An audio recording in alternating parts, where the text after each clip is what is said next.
Good morning, everyone. It's Joker, and today we are back with another slime video, and it is once again time to rank the new meta. This time it is Summer Memories, and we actually had a pretty divisive meta because the first half of it was really good, and then the second half of it was really not as good. At least in my opinion. I know there are a few people out there who are going to stand behind Lumi and Hinata regardless. However, I think as a whole, in the most generalized opinion, they're not as powerful as the first couple of units. So, this will be kind of a funny tier rank video. But we're going to start off with the Protectors because it's pretty easy to place them, and I don't think they really need any explanation. Trainee goes up to S tier. Any protector that can help you do 1.2 million damage in 5 turns is definitely top tier. If not, we'll make a new tier above S, and then we'll make it godly, and Training will probably be the first one up there.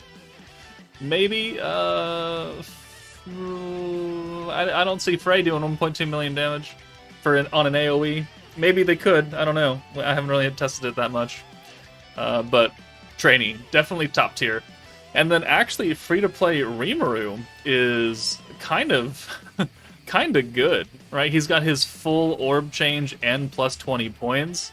I would put him probably up here, or maybe even to B tier. And let's put him in C tier. Let's not get too crazy. Definitely higher than the other free-to-play protectors we've gotten from the EX metas. You know, Aaron's down here, and then these three sad little things live down in F tier. He can actually help free-to-play players, like new players, out quite a bit, because he is essentially Xion, except instead of alt gauge, you get 20 points, which people can argue which is better or worse.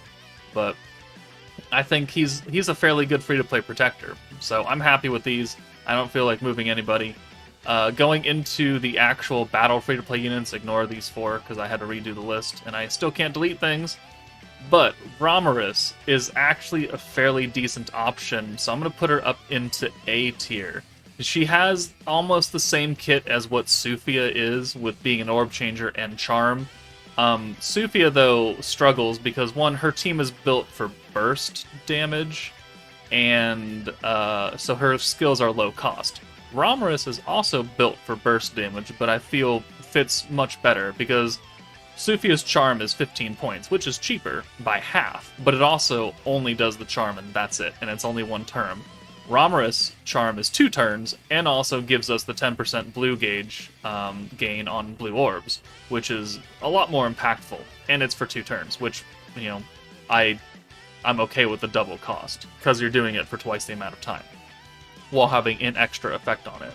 So, and then, you know, we have a green orb changer here, we have a blue orb changer.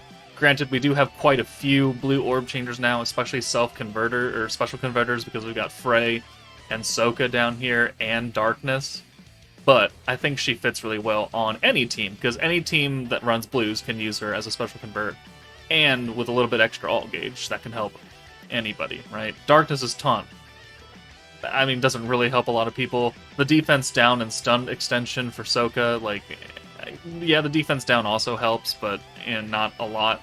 And then Frey's second skill is RNG ass, so we don't talk about that. So Romarus up into A tier. And now we move on to the fun part. Ranking the five battle units, because I can finally rank Youm now that I've, you know, used him and done a showcase for him. And he's a solid mid. He's a solid mid. He's got a triple orb change from greens to oranges. Cool. And then he's got a bunch of defensive abilities. It would have been really great for this season's defense battle, except he's not on any of the teams that you could bring. So, rip right there. But that's, yeah, he's just not very good. He's the first EX unit to go into B tier, and I don't see any reason why I would raise him up any higher. Is he good for newer players because he's an EX unit and you can get him to level 100 immediately? Yeah, sure. But if you have everybody, are you using Youm for anything? No. No, you're not. So, that's he can live there. Let's start, let's see, with the first character that came out, this new Shizu, weakness damage and the orb swap ability, just like the EX Rimuru right here, is a very good ability for any blue-focused team. And the weakness strike is good for really any team. It's not as powerful as people would want it to be, but it still is a hefty support buff. If you don't have another support, then you can definitely bring it. And it's not doubling up on anything, because no one's ever had a weakness damage buff until now. So I'm going to go ahead and put her into S tier, because she is very general use, and you can help any nuker do extra damage, granted if you're going into type advantage scenarios. Otherwise, her skill is useless. But you're going to want to bring a type advantage nuker in 100% of the situation, so there shouldn't really be any argument against that. And then her orb swap is just really good.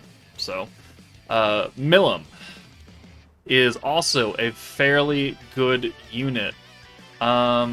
We could put her in Godly. I'm tempted to put her into like the high S into the Godly tier.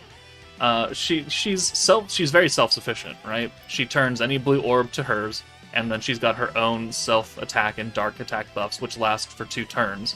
So she's self-sufficient, she buffs herself, she then just needs support units around her to keep giving her buffs, and a protector that would allow her to get those buffs. So, you know what, I'll put her in Godly. She's good enough, I think, to go in there. And I don't see anything else putting her down below that. So she's just really good. I think the one thing that would hold her back is that she is an AoE, but if you put her on, a stacked up team, she can do 1.5 million damage on an AoE, which means you're doing 1.5 million damage on every single target, which means you're doing 4.5 million damage overall.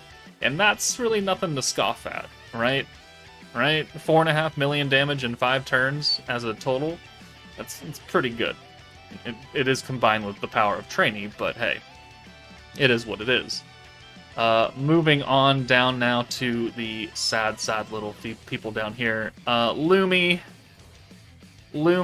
is... She's like low A tier, alright? Her alt buff, while powerful at 100% if you get 5 stacks of it, and the dark and fire resistance down is cool, but it's limited to dark and fire units. So we have 1, 2, 3, 4 units that would receive that buff in the Godly tier, and then 1, 2, 3 units in the S tier that would get that buff. Alright, that's not what I would call great, okay? And the fact that you have to use protectors 5 times means that if you don't have a protector that can cycle itself very well, you're not going to get the maximum power out of it. And then the 10% fire and dark resistance down is... let's not even talk about that. 10% is cool and all, but it's not raising your damage potential through the roof, right? So her limited viability and restriction to like 2 teams really hurts her. I could be tempted to put her down in a B tier, but I think that would be doing a disservice. Her second skill is the Charm for 15% for 2 turns, and the blue damage for 70%, which is, actually fairly good if you're looking for normal orb damage on blue teams. But that just further restricts her to a blue team that's fire and dark, and now we're getting ridiculous in her restriction there to be 100% useful. So she's a low A, high B. I changed my mind. Lumi's going down to B tier. Lumi is going down to B tier because I don't like her kit. I don't think she's worth summoning on. Her ult is too restrictive. It varies depending on how many times you use a protector and what typing you are. I don't like that combination. If it was one or the other, then fine. If it was only, dark and fire, but it was 100%, that would have been fine. If it gets 100%, if it stacks 5 times, and that was just by itself, then fine.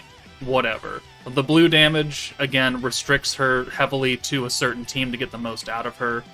I've rethought about it. I don't like her kit. So I'm going to bump her down into B tier. I don't think she's worth it for a lot of people, and even, like, myself.